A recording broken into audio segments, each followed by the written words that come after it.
before, but the Audi R8 is my favorite car. Quickly recapping why: it's fast, it's sexy, it's roomy for two plus luggage, it's playful but manageable in the racetrack, and yet it's amazingly civilized in the real world.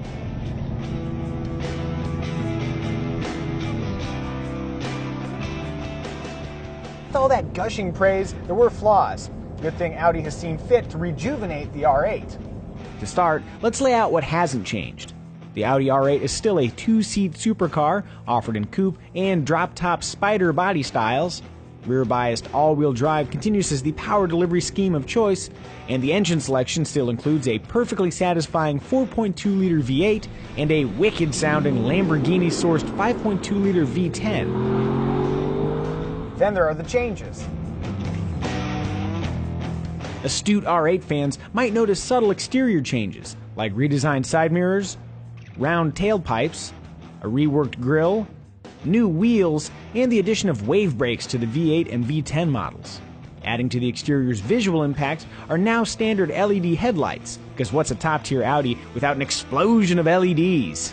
Speaking of LEDs, incredibly cool taillights featuring 30 LEDs that illuminate directionally outward when signaling are also standard, if you live in Europe.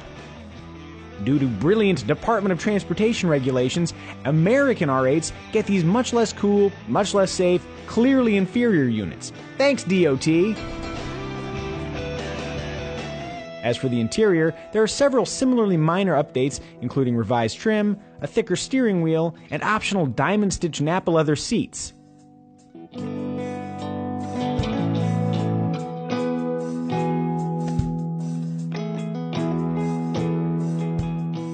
Remember when I said the Audi R8 had flaws? One big one was its R-tronic automatic transmission. Thankfully, the slow operation and clunky shifts of the R-tronic have been replaced by a much, much better 7-speed dual clutch.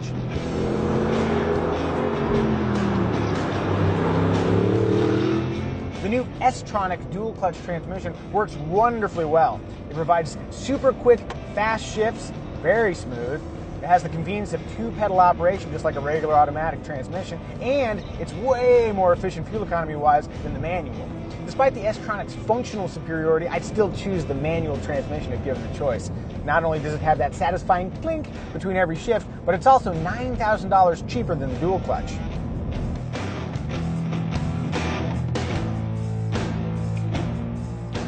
New to the lineup is this range-topping 550 horsepower R8 V10 Plus, which boasts a 25 horsepower advantage over the standard V10.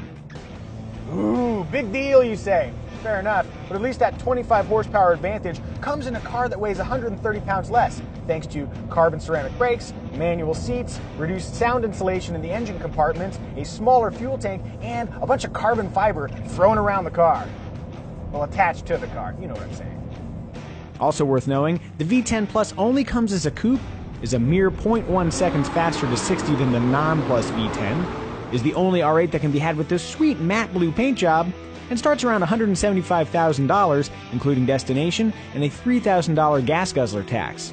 If that seems pricey, remember, the basic V8 can be had for a mere $119,000 or so. At that price, why not buy two? Honestly, the revitalized R8, it's not that different from the one that preceded it, which is fine because it was a brilliant package to start with. The improvements they've made, especially the dual clutch transmission, have simply minimized the R8's vices while maximizing its virtues. So what we have is a supercar that's formidable and fun, yet still a joy to drive when all you're doing is connecting point A to point B.